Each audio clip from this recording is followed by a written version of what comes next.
آج صرف فوکس جو ہے وہ عید الفطر کے اوپر ہوگا یا عیدین کی نماز پہ، چونکہ دونوں عیدوں کی نماز کا طریقہ ایک ہی ہے، لہذا وہ کور ہو جائے گا انشاءاللہ۔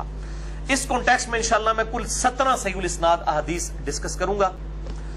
انس بن مالک کہتے ہیں کہ جب ہم لوگ ہجرت کر کے مدینہ آئے، نبی صلی اللہ علیہ وآلہ وسلم جب مدینہ شریف تشریف لائے ہمارے پاس، تو اہل مدینہ 2 دنوں کو جن میں وہ کھیل کود کیا کرتے تھے خوشی کے طور پر منایا کرتے تھے۔ آپ صلی اللہ علیہ وآلہ وسلم نے جب ان سے پوچھا کہ یہ 2 دن تم کیوں خوشی کرتے ہو، تو انہوں نے کہا کہ ہم زمانہ جہالیت میں یعنی اسلام کے آنے سے پہلے بھی ان 2 دنوں میں خوشی منایا کرتے تھے۔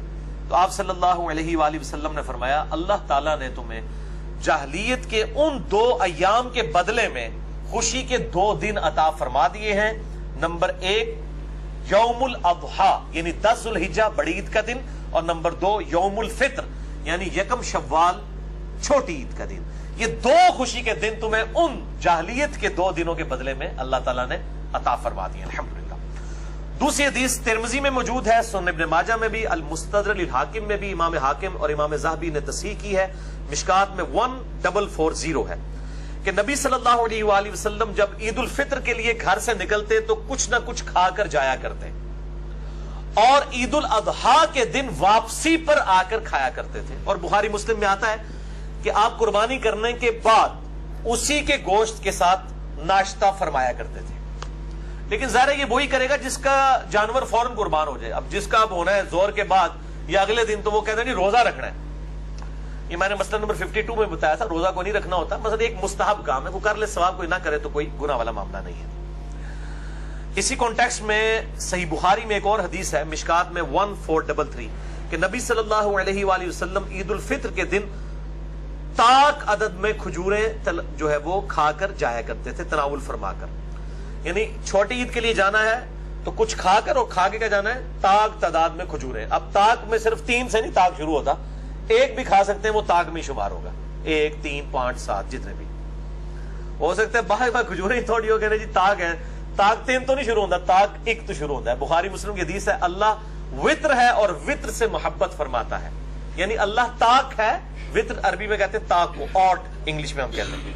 اللہ خود بھی طاق ہے نا، 1 ہے، تو وطر سے محبت فرماتا ہے۔ تیسری حدیث بھی صحیح بخاری سے ہے، مشکات میں 1434 کہ نبی صلی اللہ علیہ وآلہ وسلم عید والے دن راستہ تبدیل فرما کر جایا کرتے تھے۔ اور میں الحمدللہ مجھے جب سے میں نے ہوش سنبھالی ہے، میں اس چیز کا پرٹیکولرلی اہتمام کرتا ہوں، عید والے دن راستہ بدلنے کا۔ اسی کانٹیکسٹ میں ایک اور حدیث ہے، ترمذی میں، سنن ابن ماجہ میں، المستدرک للحاکم میں، امام حاکم اور امام ذہبی دونوں نے تصحیح کی ہے اس کی، مشکات میں 1447 ہے کہ نبی صلی اللہ علیہ وآلہ وسلم جب نماز عید کے لیے تشریف لے جاتے عیدگاہ کی طرف، تو جس راستے سے جایا کرتے واپسی پر اس راستے سے واپس نہیں آتے تھے، کسی دوسرے راستے سے واپس آیا کرتے تھے۔ اچھا بعض لوگ کہتے ہیں نہیں ہمارے گھر سے راستہ ہی ایک جاتا ہے، بھائی چاہے ایک راستہ بھی جاتا ہو، آپ واپسی پہ جب نکلے تو کسی دوسری طرف سے ہو کر پھر اسی راستے سے واپس آ جائیں تو دوسرا راستہ شمار ہو جائے گا۔ آپ دیکھیں اگر کریٹیکلی تو ہر گھر کو 2 راستے ہی جا رہے ہوتے ہیں نا، کسی نہ کسی فارم کے اندر۔ آگے جا کے ظاہر ہے کہ دروازے کا گیٹ تو ایک ہی ہوگا نا، لیکن باہر نکلنے کے بعد تو 2 راستے خود سے اپنی عقل سے بنائے جا سکتے ہیں، سنت پوری کی جا سکتی ہے۔ اسی کانٹیکسٹ میں عبداللہ بن عمر کے بارے میں آتا ہے رضی اللہ تعالیٰ عنہ، الموطا امام مالک میں گولڈن چین کے ساتھ امام نافع بیان کر رہے ہیں، اور امام نافع سے امام مالک بیان کر رہے ہیں کہ وہ عید کی نماز کے لیے گھر سے غسل کر کے جایا کرتے تھے۔ تو اجماع ہے امت کا کہ عید والے دن غسل کیا جائے، اور اگر نئے کپڑے ہوں تو وہ پہنے جائیں۔ اور یہ نئے کپڑے پہننا کوئی سنت موقعہ نہیں ہے کہ ضروری نئے کپڑے پہننے، میں اکثر کئی عیدوں کے اوپر میں کپڑے نہیں سلواتا ہوں اور پرانے کپڑے دھو کے پہن لیتا ہوں۔ یہ کوئی ضروری نہیں ہے کہ ضروری نئے کپڑے ہی پہننے ہیں۔ اور کئی لوگ تو ایسے ہیں جنہوں نے سال میں پڑھنی نماز عید کی ہوتی ہے، پورا کلف لا کے جناب مسیدی بڑے ہوتے ہیں، سب تو پہلے انہوں نے فجر اس دن کی نہیں پڑھی ہوئی ہوتی، لیکن نہا دھو کے خوشبو لگا کے ایک سنت نماز، واجب بھی نہیں، سنت موقع ہے یہ عید کی نماز، وہ پڑھنے کے لیے بڑے بن ٹھن کے آئے ہوتے ہیں نئے کپڑے پہن کے۔ تو صرف سنتوں پہ عمل نہ کریں، فرائض کے اوپر بھی زور ہونا چاہیے۔ چوتھی حدیث بخاری اور مسلم دونوں میں ہے، مشکات میں 1426 کہ نبی صلی اللہ علیہ وآلہ وسلم عید الفطر اور عید الاضحیٰ کے لیے جب عیدگاہ تشریف لے جاتے تو پہلے نماز پڑھتے۔ یہ ذرا ترتیب اب یاد رکھنی ہے، پھر میں نے ذرا کڑوی باتیں بھی کرنی ہے۔ پہلے ہنسنا شروع کر دیتا ہے. پہلے نماز پڑھتے, پھر لوگوں کو واعظ و نصیحت کرتے, پھر لوگ اپنی صفوں میں بیٹھے رہتے تو آپ صلی اللہ علیہ وسلم ان کے لیے احکامات جاری فرماتے, اور کوئی لشکر روانہ کرنا ہوتا تو اس لشکر کو روانہ کرتے, یا کسی کو کوئی حکم دینا ہوتا تو حکم ارشاد فرماتے, پھر آپ صلی اللہ علیہ وآلہ وسلم گھر تشریف لے آتے. یعنی پوری حدیث کا لب لباب یہ ہے کہ آپ صلی اللہ علیہ وآلہ وسلم جمعے کی روٹین سے ہٹ کے عید والے دن سب سے پہلا کام نماز پڑھانے کا کرتے. بخاری مسلم میں آتا ہے کہ اس دن ممبر بھی نہیں ہوتا تھا آپ صلی اللہ علیہ وسلم کا, سمپل جو ہے وہ عیدگاہ میں جا کے نماز پڑھاتے, سامنے نیزہ رکھ لیا جاتا, گاڑا جاتا سترے کے طور پر, نماز پڑھاتے. نماز پڑھانے کے بعد آپ وہیں پر کھڑے ہو کر بغیر ممبر کے اوپر چڑھے ہوئے وہیں پر کھڑے کھڑے خطبہ ارشاد فرماتے. یعنی خطبہ جو ہے یہ تقریر عید کے دن کی جو ہے یہ نماز کے بعد ہے. جمعے والے دن جو خطبہ ہے وہ نماز سے پہلے ہے. تو یہ جو بدعت ہے نا, عید کی نماز کے بعد جو خطبہ تھا اس کو پہلے شروع کرنا, یہ گل وچ کوئی اور ہے. اے انفیوں تے لوگ گرے تھے یار, انفیوں نے دیکھیں وہ پہلے تقریر شروع کر دی ہے جی, وہ خطبہ تو عید کا بعد میں ہونا چاہیے. اور پائی انفیوں کا کوئی قصور نہیں ہے, یہ تو مامے اور قصور ہے جنہوں نے دین نو بدلیا ہے. وہ مامو جی کا تعارف میں انشاءاللہ بعد میں کرواتا ہوں. 5ویں حدیث صحیح مسلم سے ہے, مشکات میں اس کا نمبر ہے 1427. سیدنا جابر بن سمرہ کہتے ہیں کہ میں نے نبی صلی اللہ علیہ وآلہ وسلم کے ساتھ عیدین کی نمازیں کئی بار پڑھی ہیں, عید الفطر بھی اور عید الاضحیٰ بھی, اور ان نمازوں میں نہ اذان ہوتی تھی نہ اقامت ہوتی تھی. حالانکہ جماعت کے ساتھ نماز پڑھی جا رہی ہے لیکن اذان اور اقامت نہیں ہے. تو اذان کوئی گناہ کا کام تو نہیں. میں اپنے بریلویوں سے, دیوبندی بھائیوں سے جو کہتے ہیں جی وہ ہم کوئی اگر کام نیکی کا کرتے ہیں, اگر فرض نماز کے بعد اجتماعی دعا کرتے ہیں تو گناہ کا کام تو نہیں ہے, اگر ہم جنازے کے بعد دعا مانگ لیتے ہیں تو گناہ کا کام تو نہیں ہے. تو میں ان کو پھر یہ الزامی جواب کے طور پر کہتا ہوں کہ عید کی نماز سے پہلے اگر کوئی اذان دے لے تو گناہ کا کام تو نہیں ہے. تو کہتے ہیں نہیں ثابت نہیں ہے. ثابت نہ ہوا تو کیا ہوا, ہے تو ثواب ہی کا کام. تو یہ الزامی جواب ہے. ضروری نہیں کہ جو چیز ثابت نہیں ہے اور وہ ثواب کا کام ہے تو اس کو دین میں داخل کر دیا جائے, نہیں. یہ معاملات دنیاوی معاملات میں وہاں دیکھا جائے گا کہ ممانعت نہیں ہے تو آپ کر لیں. دین کے اندر من احدث فی امرنا ھذا فہو رد, جس نے ہمارے دین کے اندر کوئی چیز داخل کر دی. یہ قالین دین میں داخل نہیں ہے, ہوائی جہاز میں سفر دین میں داخل نہیں ہے. تارقادری صاحب دھوکے دے دینے. مسئلہ نمبر 75B میرا ریکارڈڈ موجود ہے, بدعت سے متعلق 5 شبہات کا ازالہ, جسے شوق ہو تو وہ دیکھ سکتا ہے.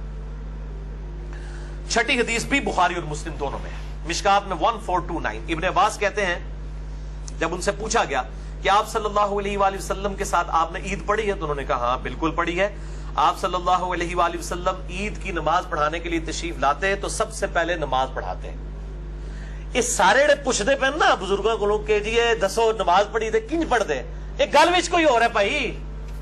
وہ تو انہوں پتہ لگے گا کہ کیوں پوچھ رہے ہیں بار بار کہ جی آپ نے نماز پڑھی تو بتائیں کس ترتیب سے پڑھتے. وہ ترتیب بدل دی تھی بنو امیہ نے, اس لیے صحابہ کرام جو ہے تابعین جو ہے وہ صحابہ سے پوچھتے تھے. ان کا ہاں جی ہم نے پڑھی ہے, آپ صلی اللہ علیہ وسلم تشریف لائے, آپ نے پہلے نماز پڑھائی نمبر 1, پھر خطبہ دیا اور کوئی اذان اور اقامت نہیں ہوئی تھی. اس کے بعد آپ صلی اللہ علیہ وسلم خواتین کے پاس گئے, انہیں واعظ و نصیحت کی اور صدقے کے متعلق حکم فرمایا. اور میں نے دیکھا کہ عورتوں نے اپنے کانوں سے اور گردن سے زیورات اتار کر حضرت بلال کو دیے صدقہ کے لیے. اس سے یہ پتا چلا کہ عورتیں, وہ کہتے ہیں حدیث سے بتائیں کہ عورتیں کان میں کوئی چیز پہن سکتی ہیں. اہل حدیث دس دیجیے, بخاری مسلم دونوں میں. اور اسی میں ایک ترک جو ہے نا, ایک طریق بخاری اور مسلم کا, اس میں الفاظ ہے آپ نے فرمایا عورتوں میں نے تم میں سب سے زیادہ دوزخ میں دیکھا ہے کیونکہ تم اپنی خاوند کی ناشکری کرتی ہو, تو اللہ کے حضور صدقہ کرو. پھر عورتوں نے سب سے زیادہ صدقہ اپنے زیورات اتار کے دے دیے. آج بھی جو یہ مطلب بولی بالی عورتیں ہیں, وہ مولوی جب ترغیب دلاتے ہیں تو وہ آپ کو پتا ہے وہ بھی اپنے زیور اتار دیتی ہیں. نبی صلی اللہ علیہ وسلم کی مثالیں دی جاتی ہیں, وہ تو زیور اتروایا جاتا تھا تو کہیں لگتا تھا. آپ صلی اللہ علیہ وسلم تو اپنی وفات تک بخاری مسلم میں آتا ہے کہ اما عائشہ کہتی ہیں بعض اوقات 1 مہینہ, بعض اوقات 2, بعض اوقات 3 مہینے تک ہمارے گھر چولہا نہیں جلتا تھا اور 2 کالی چیزوں پر گزارا ہوتا تھا, نمبر 1 کھجور اور نمبر 2 پانی. اور کھجوریں بھی کوئی پیٹیاں نہیں, 2 کھجوریں صبح 2 شام کے وقت, 1 پانی کا پیالہ میٹھا صبح کے وقت 1 شام کے وقت. وہاں تو میٹھا پانی بھی ایشو تھا, کڑوا پانی ہوتا تھا, اتنی دور سے بھر کے لانا پڑتا. تو ہمارے نبی کی تو زہد کی زندگی گزری ہے صلی اللہ علیہ وآلہ وسلم. آج ان کی مثالیں پیش کر کے تو یہ جو چندے ہتھیار ہیں عورتوں سے اور مردوں کو ایکسپلائٹ کر رہے ہیں اور اس سے اپنی جدادیں اور اپنا لیونگ سٹینڈرڈ انہوں نے مینٹین کیا ہوا ہے، تو ان کو شرم کرنی چاہیے. تو یہ ان احادیث کی روشنی میں آپ کو پتہ چل گیا کہ جمعے کی ترتیب تو پتہ ہے، احادیث کی روشنی میں بھی اجماع امت ہے کہ پہلے جو ہے وہ آپ نے تقریر کرنی ہے، اس کے بعد نماز. عید کا جو ہے معاملہ اس سے الٹ ہے، پہلے نماز اور اس کے بعد تقریر ہوگی اور اس میں ممبر بھی نہیں رکھا جائے گا، بغیر ممبر کے. 7ویں حدیث خلفائے راشدین، یہ کہتے ہیں جی پہلے خلفائے راشدین سے ثابت کریں، نبی صلی اللہ علیہ وسلم کو چھوڑ دیں، خلفائے راشدین وہ بھی سن لو ان کی سنت کیا تھی. بخاری اور مسلم دونوں میں ہے، مشکات میں 1428 عبداللہ ابن عمر کہتے ہیں کہ میں نے نبی صلی اللہ علیہ وآلہ وسلم، سیدنا ابو بکر اور سیدنا عمر رضی اللہ تعالی عنہما وعلیہم السلام کے ساتھ عیدین کی نمازیں پڑھی ہیں. یہ سب لوگ نماز عید کو خطبے سے پہلے پڑھا کرتے تھے. یہ اتنی تکرار کیوں آ رہی ہے؟ گل وچ کوئی اور ہے، اندر کی بات کوئی اور ہے، بٹوین دا ورڈز کوئی اور چیز ہے.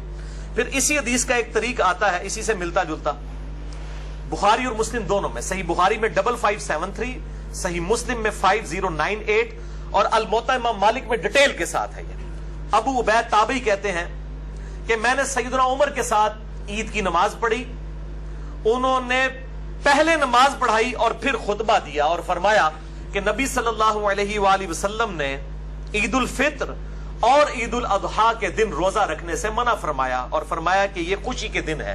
اور پھر سیدنا عمر نے کہا کہ تم اس دن قربانی کا گوشت بھی کھاتے ہو بڑی عید والے دن، اور یکم شوال یعنی چھوٹی عید کو تم روزہ بھی نہیں رکھتے ہو، یہ خوشی کے دن ہے. پھر وہ تابعی کہتے ہیں کہ پھر میں نے سیدنا عثمان کے ساتھ بھی عید کی نماز پڑھی. حضرت عمر کا دور ختم ہو گیا، سیدنا عثمان کا دور آ گیا. تو کہتے ہیں کہ انہوں نے بھی عید کی جو نماز ہے وہ خطبے سے پہلے پڑھائی، اور بائی چانس اس دن جمعے والے دن عید آئی تو سیدنا عثمان نے اپنی تقریر میں کہا کہ جس نے جمعہ پڑھنا ہے اس کی مرضی وہ رک جائے، ادروائز اب جمعہ پڑھنے کی ضرورت نہیں، یعنی اس کی جگہ ظہر پڑھی جائے گی. کیونکہ جمعے کی بھی تقریر ہوتی ہے نا، ایک ایک دن میں دو تقریر، صحابہ کرام اسے مایوب سمجھتے تھے. آپ صلی اللہ علیہ وسلم کے ریفرنس سے بھی آگے حدیث آئے گی کہ ایک دن میں ایک ہی تقریر سنی جا سکتی ہے. تو جمعے والے دن دو تقریریں نہیں، جس کی ہاں شوق سے کوئی سننا چاہتا ہے ضرور سنیں، باقی آپشن ہے کہ آپ چھوڑ دیں. گاؤں سے جو لوگ آئے ہوتے تھے ان کو کہا جاتا تھا آپ چلے جاؤ وہاں جا کے زور کی نماز پڑھ لو. جس نے ایک تقریر اٹینڈ کر لی، یعنی عید اور جمعہ اکٹھے ہو جائیں تو کوئی گورنمنٹ سے پارے نہیں ہوتے، ٹھیک ہے. اور یہ بارے عوام کے اوپر ہو جاتے ہیں کہ ان کو دو تقریریں مولویوں کی سننی پڑ جاتی ہیں، حالانکہ پہنچتے اینڈ پہ ہی ہیں، سننی انہوں نے پھر بھی کوئی نہیں ہوتی. تو آپ نہ کریں، آپ جماعت کروا لیں زور کی الگ سے اپنی. جمعہ وہ پڑھنا اس دن فرض نہیں ہوتا جس دن عید والے دن جمعہ آ جائے، دونوں میں سے ایک جو ہے وہ کام کر لیا جائے.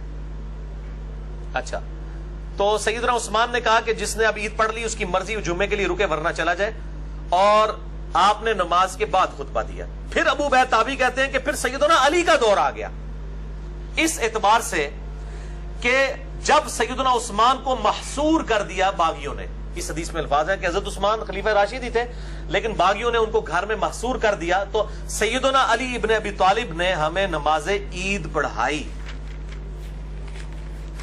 عیدگاہ میں جا کے. ظاہر ہے کہ حضرت عثمان کو تو باہر نہیں نکلنے دے رہے تھے، تو سیدنا علی کی ڈیوٹی لگائی گئی سیدنا عثمان کی طرف سے کہ آپ میرے بہاف کے اوپر عید کی نماز لوگوں کو پڑھائیں. تو سیدنا علی نے بھی عید کی نماز پہلے پڑھائی اور خطبہ اس کے بعد دیا. یہ کیوں اتنی تکرار ہو رہی ہے؟ گل وچ کوئی اور کی گل ہے اور سنو تسی. 8ویں حدیث، یہ حدیث بخاری اور مسلم دونوں میں موجود ہے. صحیح بخاری میں اس کا نمبر ہے 956، صحیح مسلم میں 2053، اور شکر ہے یہ مشکات میں بھی موجود ہے. ویسے گل وچ کوئی اور ہے، مشکات میں کم ہی ہوتی ہیں. مشکات میں 1452. یہ دکھا دیں ذرا ان کو، میں نے جو ہے یہ آج قیام اللیل کرنے سے پہلے اس کو نشان لگا لیا تھا. یہ جناب نمبر دکھا دیں ان کو، یہ پیج بھی ہائی لائٹ کر دیں. مشکات المصابیح میں انٹرنیشنل نمبرنگ کے مطابق 1452 ہے. بخاری مسلم دونوں میں موجود ہے. یہ انڈر لائن بھی میں نے کیے ہیں کچھ الفاظ. میں اس حدیث کو بریف کرتا ہوں، پہلے آپ اس کو دیکھ لیجئے.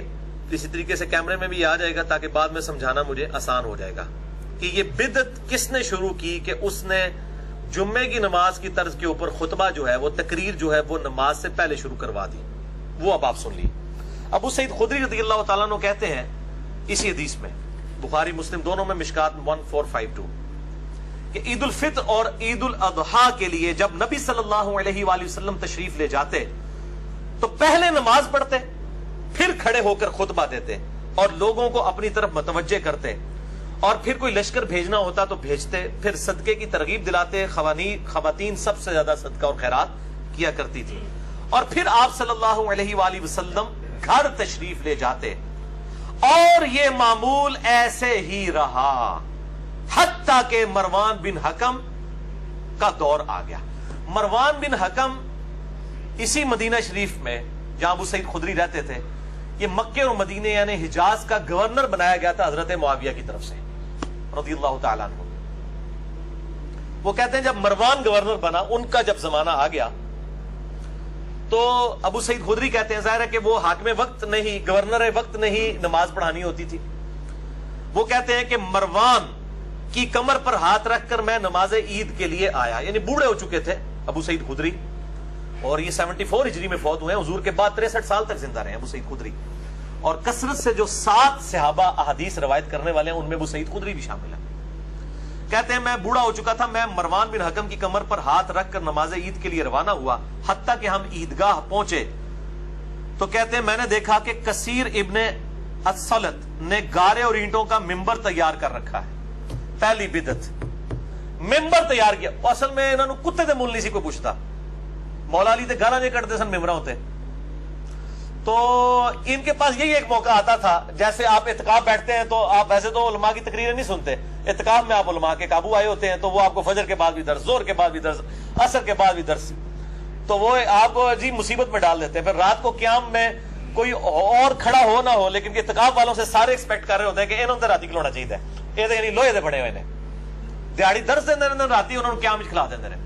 اس طریقے سے ان کو تو کوئی پوچھتا ہی نہیں تھا، تو انہوں نے اسپیشل ان کے لیے تو بڑا ایک عید کا دن اس اعتبار ہوتا ہے چلو ان لوگ زبردستی ساڑی گالتے سنیں گے، لیکن مسئلہ کیا تھا کہ عید کی جو تقریر ہے وہ نماز کے بعد ہوتی ہے، لوگ نماز پڑھ کے کھسک جاتے تھے، جس طرح ابھی بھی لوگ چلے جاتے ہیں، ظاہر ہے کہ وہ تقریر سننا کو واجب تو نہیں ہے نا، اور یہ تقریروں کے اندر کہتے تھے علی پر لعنت، علی سے محبت کرنے والوں پہ لعنت، ابن زبیر پہ لعنت، ابن زبیر سے محبت کرنے والوں پر لعنت، نعوذ باللہ من ذالک۔ یہ بنو امیہ کے لوگ، ان کی تقریر کسی موئے سننی سی کسی نے، تو انہوں نے کیا پائی یہ کام کر رہے ہیں کہ تقریر نے بعد ہی نہیں سننی، اسی پہلے ہی کر لینا ہے تقریر، تو انہوں نے یہ سنت ہی بدل دی کہ عید کی نماز کے بعد والی تقریر کو پہلے لے آئی۔ جو میں اتنی حدیثیں بخاری مسلم سے پہلے بتا رہا ہوں کہ صحابہ ترتیب بتا رہے ہیں، پہلے تقریر ہوتی تھی اور جو ہے وہ بعد میں نماز ہوتی تھی، اور پہلے نماز ہوتی تھی اور بعد میں تقریر کیوں یہ شروع ہو گئی، وہ کیا یہ اصل مسئلہ ہے۔ یہ حدیث بخاری مسلم کی آگے چلتی ہے، مروان کی کمر پر ہاتھ رکھ کر میں عیدگاہ پہنچا تو میرے سے پہلے ہی کثیر ابن سلط نے گارے اور اینٹوں کا ممبر تیار کر رکھا تھا، مروان مجھے اپنا ہاتھ کھینچ کھینچ کر ممبر کی طرف لے کے جا رہا تھا۔ ابو سعید خدری کو، یہ بوڑھے ہو چکے تھے، یہ بیچارے سہارے سے آئے مروان کے، اور مروان بھی بزرگوں کو ساتھ لے کے آیا کہ لوگ کہیں کہ جناب یعنی کہ یہ بھی ساڑھے نال نے، لیکن آج بھی وہ لوگ بزرگ لوگوں کو مہمان خصوصی بنا دیتے ہیں نا تاکہ ان کی جو چیزیں پیچھے چھپ جائیں، اسی لیے تو حضرت حسین کے اوپر تلوار رکھی جا رہی تھی کہ آپ بیعت کریں، کہ مطلب حسین نے بیعت کر لی باقی کوئی نہ بھی کرے خیر ہے، لیکن حسین بھی ڈٹا رہا، انہوں پتا سی کہ میں بیعت کر لی تو آل امیہ اور آل عباس کی بدماش جو ملوکیت ہے یہ دین کا حصہ بن جائے گی۔ سیدنا حسین کا سٹیٹس باقی صحابہ والا ہے ہی نہیں تھا، وہ کمپرومائز کر لیتے بیڑا غرق ہو جاتا، باقی سارے صحابہ کا بیعت کرنا کوئی معنی نہیں رکھتا تھا جب تک سیدنا حسین بیعت نہ کرے آن دا بہاف آف پروفٹ، وہ نبی صلی اللہ علیہ وسلم کی اولاد میں سے تھے، اہل بیت میں سے تھے۔ تو یہاں پہ بھی ابو سعید خدری کہتے ہیں وہ مجھے کھینچ رہا تھا ممبر کی طرف، اب وہ بیچارے بوڑھے ہو چکے ہوئے تھے، وہ بیچارے پہلے ہی سہارے کے ساتھ آئے ہیں اور وہ اب ان کو پکڑ پکڑ کے گھسیٹ رہے ہیں، اور کہتے ہیں کہ میں مروان کو جو ہے مسلح کی طرف کھینچ رہا تھا۔ اندازہ کریں، یعنی یہ آل امیہ ورسز صحابہ کرام، ایک کہتے ہیں نہیں یہ صحابہ دے گستاخ نے، وہ صحابہ دے گستاخ ہے ہی آل امیہ۔ ابو سعید خدری اس کو گھسیٹنے لگے کہ تو پہلے نماز پڑھا، تو وہ پھر آگے سے کہنے لگا ابو سعید، اللہ اکبر، یہ ہے جرت، وہ کہتا ہے قد تورک ما تعلم، ابو سعید تجھے پتا ہے کہ وہ اگلی سنتیں جو ہیں یہ ختم ہو چکی ہیں، استغفر اللہ لعنت اللہ علی الکاذبین، جو نبی صلی اللہ علیہ وسلم کے طریقے کو کہ یہ ختم ہو چکا ہے اور وہ اپنی بدعت جاری کرتے ہیں۔ یہ نواقض اسلام نہیں ہے، یہ کتابیں جناب لکھ لکھ کے محمد عبد الوہاب صاحب کی بانٹتے ہیں. نواقض اسلام، جی کن چیزوں سے انسان اسلام سے باہر ہو جاتا ہے؟ 10 نواقض اسلام. بھائی جی نواقض اسلام کا پہلوا فتویٰ جو ہے نا وہ مروان بن حکم کے اوپر لگتا ہے، جس نے نبی صلی اللہ علیہ وآلہ وسلم کی سنت کے بارے میں ابو سعید خدری صحابی کو کہا کہ تجھے نہیں پتا یہ طریقے ختم ہو چکے ہیں. اچھا اب وہ صحابی خاموش نہیں ہوئے ہیں ابو سعید خدری، انہوں نے کہا ہرگز نہیں، اس ذات کی قسم جس کے قبضہ قدرت میں میری جان ہے، یعنی میں بوڑھا ہو چکا ہوں، مجھے پتا تھی مروا چڑھ دو بندے نو، میری جان اس کے اللہ کے قبضے میں ہے، مجھے اس اللہ کی قسم کہ اے مروان تو خیر و بھلائی پر نہیں ہے. یہ بات آپ رضی اللہ تعالیٰ عنہ 3 بار آپ نے ریپیٹ کی اور غصے سے ممبر سے دور چلے گئے، یعنی ممبر تک پھر اس کے ساتھ نہیں گئے کہ تو نے جو بدعت کرنی ہے اکیلے کر، منو میں مانے خصوصی بنا کے نہ کر. اور وہ اتنے بوڑھے ہو کر بھی وہ سہارا سے لے کے آئے ہوئے تھے، لیکن انہوں نے پھر وہ سہارا بھی نہیں لیا کہ میری وجہ سے کہیں انڈورس نہ ہو جائے آل امیہ کہ جی ابو سعید خدری بھی تو ساتھ کھڑے ہیں تو وہ بھی تو صحابی ہے نا. تو انہوں نے انڈورس کر دیا کہ مروان کا عمل یہ صحیح ہے، اور یہ مروان بھی خود نہیں ہے، یہ حضرت معاویہ کا گورنر ہے حجاز کا. آپ اندازہ کریں، بولے اعوذ باللہ تعالی. تو یہ آج کل مطلب فتاوی کمیٹی علماء عرب کی اور نواقض اسلام اور یہ سب کچھ سعودی عرب والے نکال رہے ہیں، یہ نواقض اسلام میں مروان بن حکم کو بھی ڈالے نا، پھر پتہ چلے گا. یہ میرے بھائیو حدیث جو میں نے بیان کی بخاری مسلم دونوں سے، بخاری میں 956، مسلم 2053، مشکات 1452. ہمارے ریسرچ پیپر جو میرا علمی ایٹم بم ہے اس پہ یہ 52 نمبر پہ ہے، اور میں نے الحمدللہ ناسبیوں اور رافضیوں کی موت تیار کی ہے علمی طور پہ. اے دکھاؤ جی فرحان صاحب انہوں اے مڑ مڑ کے دکھاؤ، انہوں راتی خواب بھی نظر آئے اے پمفلٹ. واقعہ کربلا کا حقیقی پس منظر، یہ خیالی پس منظر نہیں صلاح الدین یوسف یہ کفایت اللہ سنابلی کا جعلی پس منظر، یہ خیالی پلاؤ نہیں، یہ حقیقی پس منظر. 72 صحیح الاسناد حدیث کی روشنی میں اہل سنت کی مین سٹریم کی کتابوں سے اکثر حدیث بخاری اور مسلم سے ہے. کل 200 روایتیں میں نے اس کے اندر جمع کی ہیں، اور الحمدللہ یہ انٹرنیشنل پمفلٹ ہے. سب سے پہلے عربی میں لکھا، یہ مولویوں کا عربی والا اعزا بھی میں نے نکالا ہے. اس کے بعد اس کا اردو ترجمہ ہوا، اور یہ ہزاروں کی تعداد میں ہم فری بانٹتے ہیں، اور واٹس ایپ کے ذریعے تو لاکھوں لوگوں تک یہ الحمدللہ پہنچ چکا ہے. انٹرنیشنل ہے، عربی میں بھی ہے، اردو میں بھی ہے، ہندی میں بھی ہے اور انگلش میں بھی، 4 زبانوں کے اندر یہ ریسرچ پیپر ہے. اور اس میں میں نے بنو امیہ کے پورے کرتوت کھولے ہیں کہ کس طریقے سے ان لوگوں نے دین کو بدلا. اور میرے کئی لیکچرز بھی ہیں، اور ایک پرٹیکولر اسی کے اوپر سورہ مریم میں ایک آیت آتی ہے کہ انبیاء کے جانے کے بعد ناخلف لوگ ان کے جانشین ہوئے، انہوں نے دین کو بدلا. وہ ساری حدیث میں نے مسئلہ نمبر 116D 116-D مسئلہ میں نے ایک لیکچر ریکارڈ کرایا، اس کا نام ہی ہے بنو امیہ نبی صلی اللہ علیہ وسلم کے ناخلف جانشین ثابت ہوئے. اس میں بھی میں نے یہ حدیث بیان کی ہے. باقی اس ریسرچ پیپر میں تو بہت کچھ ہے. باقی مسئلہ نمبر 101 بھی دیکھ سکتے ہیں، 102 بھی دیکھ سکتے ہیں، اور میرا ایکسکلوسیو کوسچن آنسر سیشن 5 گھنٹے کا وہ دیکھ کر لئی سارے دے پاری ہے. مسئلہ نمبر 157A اور 157B، اور اب ماشاءاللہ 175A 175B وہ 6.5 گھنٹے کا آ چکا ہے الحمدللہ. جو پچھلے پوری رمضان کی رات ہم نے جاگ کے اور ساری کے بعد بھی 2.5 گھنٹے تک جاگ کے وہ ریکارڈ کروایا الحمدللہ. نویں حدیث بھی صحیح بخاری سے ہے، مشکات میں 772. سیدنا ابن عمر کا بیان ہے کہ نبی صلی اللہ علیہ وآلہ وسلم جب عیدگاہ کی طرف تشریف لے جاتے تو ایک صحابی چھوٹا سا نیزہ آگے اٹھا کر چلتے اور عیدگاہ میں وہ گاڑا جاتا، اس کو سترہ بنا کر آپ صلی اللہ علیہ وآلہ وسلم ہمیں نماز پڑھایا کرتے. تو عیدگاہ میں سترہ آگے گاڑا جائے گا. سترے کے اوپر میں نے مسئلہ number 110A B C D کے اندر علیحدہ سے میرا کلپ چڑھا ہوا ہے. یہ سترہ واجب نہیں ہوتا لیکن افضل ہے کہ سترہ سامنے ہونا چاہیے. اچھا بعض اب جو لوگ ہیں عیدگاہ کے حوالے سے بڑی سختی کرتے ہیں، خصوصاً اہل حدیث میں بھی، سارے نہیں ہیں کچھ، وہ کہتے ہیں جی عید کی نماز جو ہے نا یہ صرف عیدگاہ میں پڑھ سکتے ہیں، مسجد میں عید کی نماز نہیں ہو سکتی. یہ بات پارشلی تو درست ہے کہ عیدگاہ میں ہی نماز ہونی چاہیے، یہی افضل ہے، لیکن یہ کہنا کہ صرف عیدگاہ میں نماز ہوگی ایسا نہیں ہے. نماز مسجد میں بھی ہو جائے گی. افضلیت اور غیر افضلیت کا چکر ہے، اور اس کے اوپر ایمفسائز کرنا اور جان بوجھ کے لوگوں کو ٹانٹ کرنا. خصوصاً ہمارے پاکستان کے اندر بھی ایک خاص اسکول آف تھاٹ ہے اہل حدیث کا بھی، ایک سمجھ لیں اسی میں، کہ جو اس حوالے سے سختی کرتا ہے. باقی جو عام اہل حدیث ہیں وہ الحمدللہ مسجدوں میں ہی نماز پڑھاتے ہیں، اور باقی دیوبند بریلوی بھی شیعہ بھی کوئی ایسا جھگڑا نہیں کرتے. تو میں ان کے لیے ایک حدیث یہاں پہ ضمناً بیان کر دوں. السنن الکبری امام بیہقی کی کتاب میں جلد 3 صفحہ 310 پہ انٹرنیشنل نمبر کے مطابق 6052 مکتبۃ الشاملہ کے مطابق سیدنا عمر نے خطبہ دیا لوگوں کو اور کہا لوگوں، بے شک نبی صلی اللہ علیہ وآلہ وسلم لوگوں کو عیدگاہ لے جا کر نماز پڑھایا کرتے تھے، اور یہ بات زیادہ آسان اور وسعت والی بھی تھی، اور وہ لوگ مسجد میں سما بھی نہیں سکتے تھے، پس اگر بارش ہو تو مسجد میں نماز عید پڑھ لو، یہ زیادہ آسان ہے۔ یعنی بارش میں ایک عذر ہے، اب ضروری نہیں کہ عیدگاہ والی سنت ہی پوری کرنی ہے، اگر بارش ہے تو مسجد میں پڑھیں۔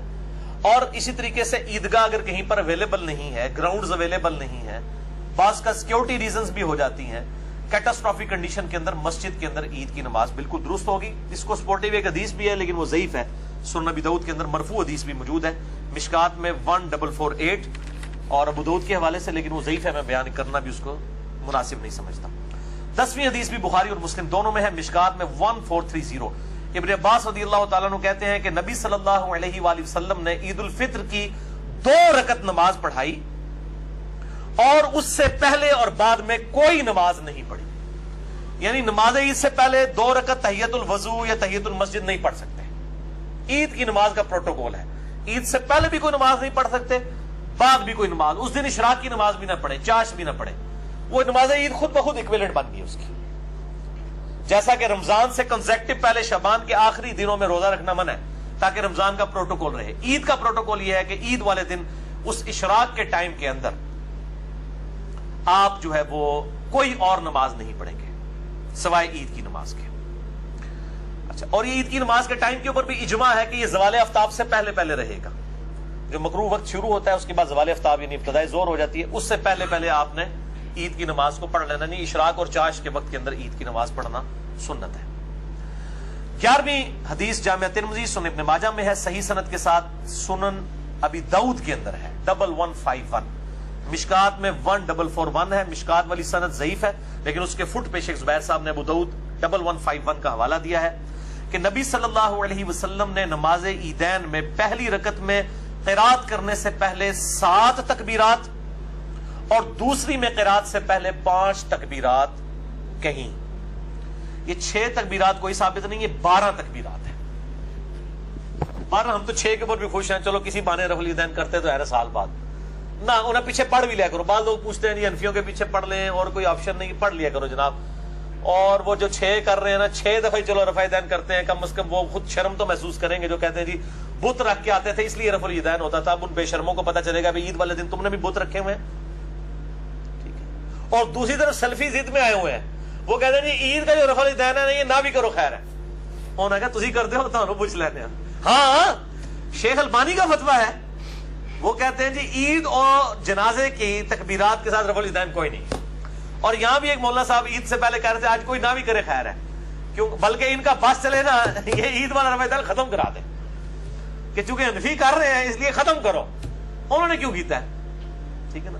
تو بھائی عید کا رفع الیدین ہو، نماز وطر کا رفع الیدین ہو، ہم تو سجدہ تلاوت سے پہلے بھی رفع الیدین کے قائل ہیں۔ میں وہ حدیث بھی بتا دیتا ہوں، سنن ابی داؤد کے اندر موجود ہے، مسند احمد میں بھی موجود ہے، سنن ابی داؤد میں 722۔ ابن عمر کہتے ہیں کہ نبی صلی اللہ علیہ وآلہ وسلم ہر اس تکبیر کے ساتھ رفع الیدین کرتے تھے جو وہ رکوع سے پہلے کیا کرتے تھے، اور امام بیہقی نے اس سے رزلٹ نکالا ہے اہل سنت کے ائمہ میں سے کہ رکوع سے پہلے جتنی بھی تکبیرات آئیں گی ان میں رفع الیدین ہوگا، کیونکہ ابن عمر کہہ رہے ہیں رکوع سے پہلے جتنی تکبیرات ہوتی تھی، چاہے نماز شروع کرتے وقت تکبیر ہے وہ بھی رکوع سے پہلے ہے، اسی طریقے سے جنازے میں تو رکوع ہوتا ہی نہیں ہے، وہ خود بخود قیام کی حالت میں تکبیرات ہیں، اسی طریقے سے نماز وطر وہ رکوع سے پہلے ہی آپ نے کرنا ہوتا ہے، مسئلہ نمبر 130 میرا دیکھ لیں، رکوع کے بعد تو بدعت ہے اگر کوئی دعائے قنوت پڑھتا ہے رکوع کے بعد، قنوت وطر والی، جو قنوت نازلہ ہے وہ سنت ہے، مسئلہ نمبر 130 میں نے بتایا، اس میں بھی آپ رفع الیدین اللہ اکبر کہہ کے دوبارہ ہاتھ باندھ کے دعائے قنوت پڑھیں۔ اسی طریقے سے سجدہ تلاوت کے بارے میں میرا مسئلہ نمبر 119 میں نے یہ بات بتائی تھی، اور مسئلہ 70B تو رفع الیدین پہ ایکسکلوسیو ہے میرا 2.5 گھنٹے کا، اس میں نے یہ بات بتائی تھی کہ سجدہ تلاوت سے پہلے بھی آپ اللہ اکبر کہہ کے رفع الیدین کریں گے اور پھر آپ ڈائریکٹ سجدے میں جائیں گے تراویح کی نماز میں، تو ہر وہ تکبیر جو رکوع سے پہلے ہوگی وہ رفع الیدین کے ساتھ ہوگی، یہ ابن عمر کا قول ہے، سنن ابی داؤد 722، مسند احمد کے اندر بھی موجود ہے۔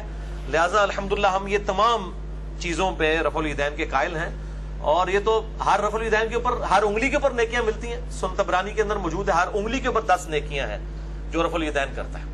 تو ہم بھائی قنوت وطر والا بھی کرتے ہیں, ہم کوئی سلفیوں والی ضد نہیں رکھتے کہ جی وطر میں کوئی نہیں ہے, اور وہاں پہ وہ دیکھیں ضد میں آ گئے وطر والا کوئی نہیں, کیونکہ وہ انفی کر رہے ہیں. انفیوں کو بھی شرم نہیں آتی ہے, وہ جناب وہ کہتے ہیں بت رکھ کے آتے ہیں, تو روزانہ یہ عشاء کی نماز میں بت رکھ کے آئے ہوتے ہیں سارے انفی, اور عید کی نماز میں بت رکھ کے آئے ہوتے ہیں جو 6 زائد تکبیریں کہہ رہے ہوتے ہیں. اچھا اگر کسی کی تکبیرات رہ جائیں, یعنی وہ پہلی رکعت میں بھول گئے تکبیرات کہنا امام, تو دوسری تکبیرات جو ہے وہ پہلی والی 7 اگلی میں رکعت میں کہہ لیں. اس میں بھی بھول گیا تو اس میں سجدہ صاحب کرنے کی ضرورت نہیں ہے, مین سٹرکچر نماز کی اپنی جگہ موجود ہے. یہ سنت ہے تکبیرات, واجب اور فرض نہیں ہے, تو نماز ہو جائے گی لیکن ثواب میں کمی آئے گی. اسی طریقے سے اگر ایک رکعت گزرنے کے بعد کوئی امام کے ساتھ آ کے ملتا ہے, تو اب اس کی پہلی رکعت میں 7 تکبیرات رہ گئی نا, تو سلام پھیرنے کے بعد جو اپنی ایک علیحدہ رکعت پڑے گا تو اس میں وہ قرات سے پہلے وہ 7 تکبیرات پوری کرے. اس طرح جنازے میں بھی لوگ دیکھیں وہ آخری تکبیر میں بھی ملتے ہیں, امام کے ساتھ سلام پھیر دیتے ہیں. اگر آپ امام کے ساتھ دوسری یا تیسری تکبیر میں ملے ہیں تو ایک تکبیر آپ کی رہ گئی تھی, تو امام کے سلام پھیرنے کے بعد آپ اللہ اکبر کہہ کے وہ تکبیر پڑھیں جو آپ کی رہ گئی تھی. یعنی پہلی تکبیر کے بعد آپ نے سورہ فاتحہ پڑھنی ہوتی ہے, آپ دوسری میں شامل ہوئے دروشی والی میں, اور امام نے سلام پھیر دیا. ایک طرف سلام پھیرنا سنت ہے, نماز جنازہ پہ بھی انشاءاللہ میں قریب لیکچر ریکارڈ کروا دوں گا.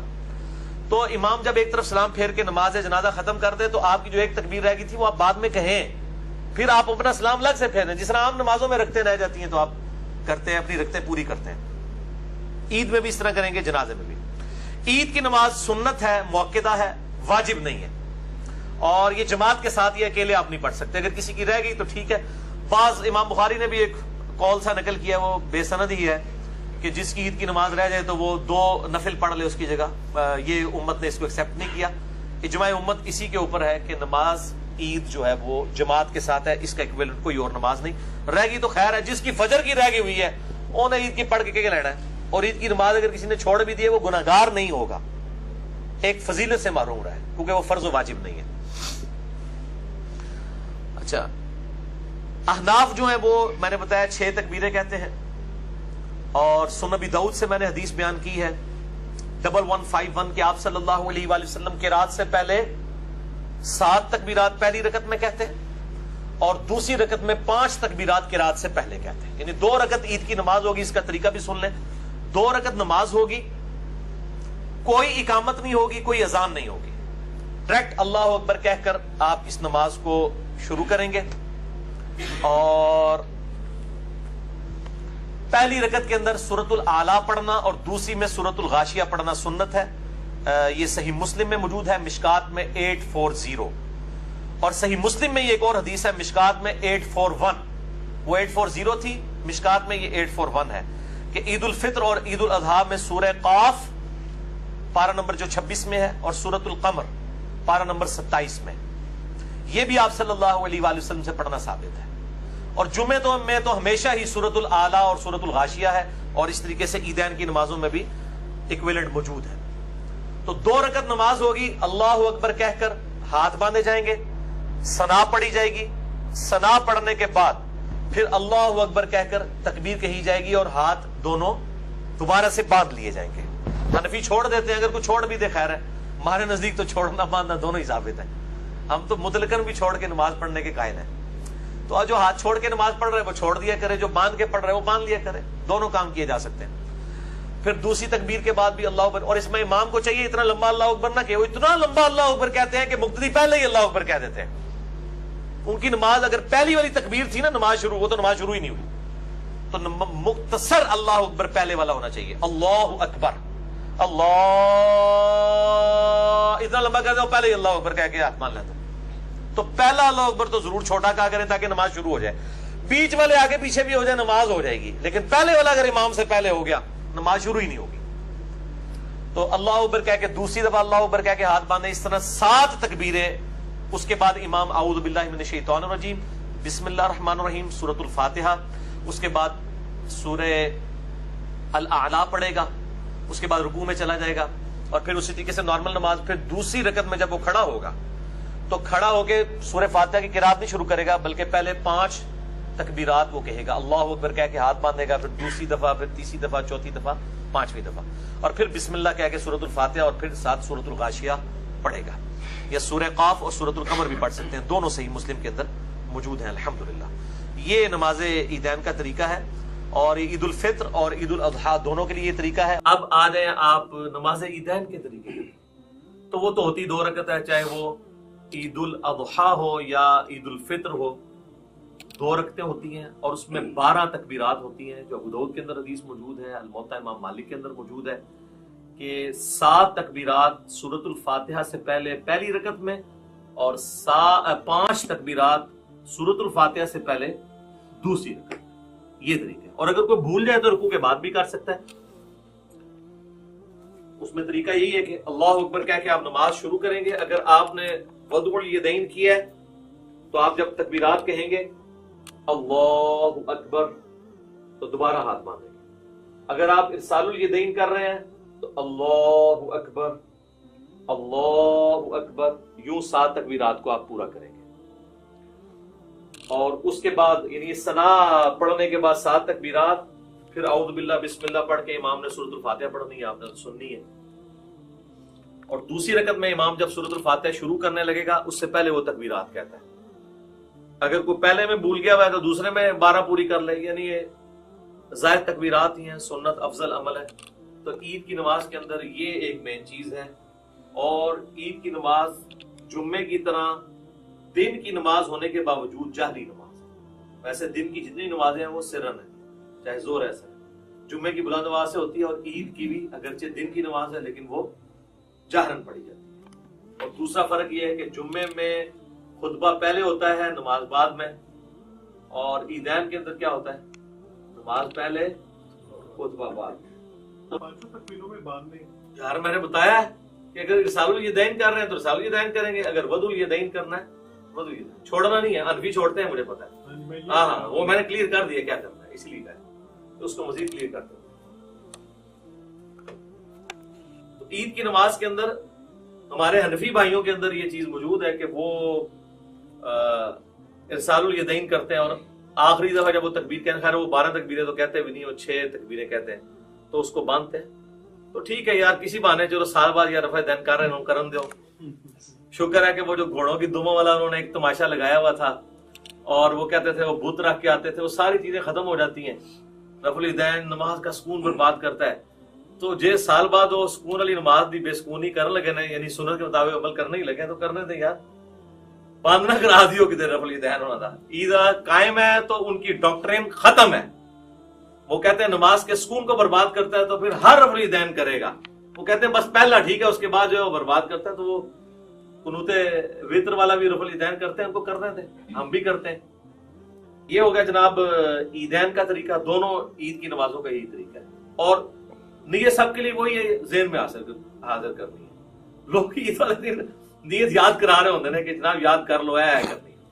اچھا جی، اور یہاں پہ میں آپ کو ضمن بتا دوں، جو ائمہ حضرات ہیں نا، ان کی ذمہ داری ہے کہ وہ تکبیرات زیادہ لمبی نہ کہا کریں، کیونکہ پیچھے مقتدی پہلے ہی اللہ اکبر کہہ دیتے ہیں، اور اگر تکبیر تحریمہ والا اللہ اکبر مقتدی نے امام سے پہلے کہہ لیا، اس کی نماز سٹارٹ ہی نہیں ہوگی، کیونکہ امام سے آگے نکل گیا۔ درمیان والی جو انتقال والی تکبیرات ہیں وہ تو آگے پیچھے ہو سکتی ہیں اس میں، لیکن پہلی تکبیر اگر امام سے پہلی، اب کئی امام جنازے میں، عیدین میں، عام نمازوں میں تو نہیں، زیادہ جنازے میں ہوتا ہے، وہ کرتے ہیں اللہ اکبر۔ اب نیچے جو بیچارہ شروع کرتا ہے، عیدین میں بھی دیکھا ہے لوگ شروع کرتے ہیں تو وہ اکبر ختم نہیں ہوتا، وہ پہلے ہاتھ باندھ لیتے ہیں یا ہاتھ چھوڑ دیتے ہیں۔ تو میں تو انتظار کرتا ہوں جب وہ اکبر کے رواں پہ پہنچتا ہے نا نماز عید میں یا نماز جنازہ میں، تو پھر میں اللہ اکبر سے، تو یہ آپ ٹرین کریں تو بہتر یہ کہ آپ مختصر اس کو کریں، اتنا لمبا نہ کریں کہ پیچھے لوگوں کے سانس ٹوٹ جائیں، یا ان کو ایجوکیٹ کریں۔ اتنا لمبا کرنے کی ضرورت کیا ہے؟ یہ تو ضرورت تھی اس وقت جب سپیکر نہیں تھے، تو پیچھے تک آواز پہنچانے کے لیے کہ چلو آ ہی جائے کسی کو آواز، تو اب تو ضرورت نہیں ہے۔ اللہ اکبر سپیکر میں اتنے ماشاءاللہ موجود ہے۔ اور کوئی چیز اس حوالے سے جو اس کے پوسچرز طریقے کے اعتبار سے آ رہی ہو؟ جی سنت ہے، جنازے میں بھی ہر تکبیر کے اوپر رفع الیدین کرنا، یہ بھی سنت ہے۔ نماز عیدین میں بھی ہر تکبیر کے اوپر رفع الیدین کرنا سنت ہے۔ ابو داؤد میں واضح حدیث ہے، مسند احمد میں موجود ہے، عبداللہ بن عمر کہتے ہیں کہ قیام کی حالت میں نبی علیہ السلام جب بھی تکبیر کہتے تھے تو اپنے ہاتھوں کو بلند کرتے تھے، تو یہ جنرل ہے، ٹھیک ہے۔ شیخ البانی کا یہ موقف ہے کہ جنازے میں عیدین میں چھوڑ بھی سکتے ہیں، اور یہاں پہ بھی جو الوانی صاحب کے فالوور ہیں وہ عید کے خطبے میں کہہ رہے ہوتے ہیں چھوڑ بھی دیتے ہوں، میں خدا دا ناجے حنفی سال بعد کرنے لگے جو وہ بھی چھڑان لگے ہو. کیوں اس طرح کی باتیں بتاتے ہیں جو سند سے ثابت ہی نہیں ہے؟ یہ بالکل غلط ہے. رفع الیدین تو الموجم الکبیر طبرانی پہ ہے کہ رفع الیدین کرنے پہ ہر انگلی کے عوض آپ کو 10 نیکیاں ملتی ہیں. تو اسی لیے تو ہم قنوت وتر سے پہلے بھی رفع الیدین کرتے ہیں تاکہ ہم یہ نیکیاں ضائع نہ کریں. ٹھیک ہے، تو یہ آپ 10 انگلی ہیں تو 10 ضرب 10 کر لیں. تو رفع الیدین کریں جی، وتر میں بھی کریں، عام حالت میں بھی کریں، جتنا آپ کر سکتے ہیں کریں. اب تو اللہ کا فضل ہے کہ رفع الیدین کی ایکسیپٹنس آ گئی ہے. کوئی مسجد ایسی نہیں ہے جہاں پہ آپ کو آمین اونچی کہنے والے رفع الیدین والے نہ ملیں. انقلاب تو آیا ہے نا جی، صدا تو جھوم رہی ہے طرف سے کہ نہ میں وہابی نہ میں بابی، میں ہوں مسلم. علم کی کتاب. اللہ کا شکر ہے لوگ کتابوں کے ساتھ جڑ گئے.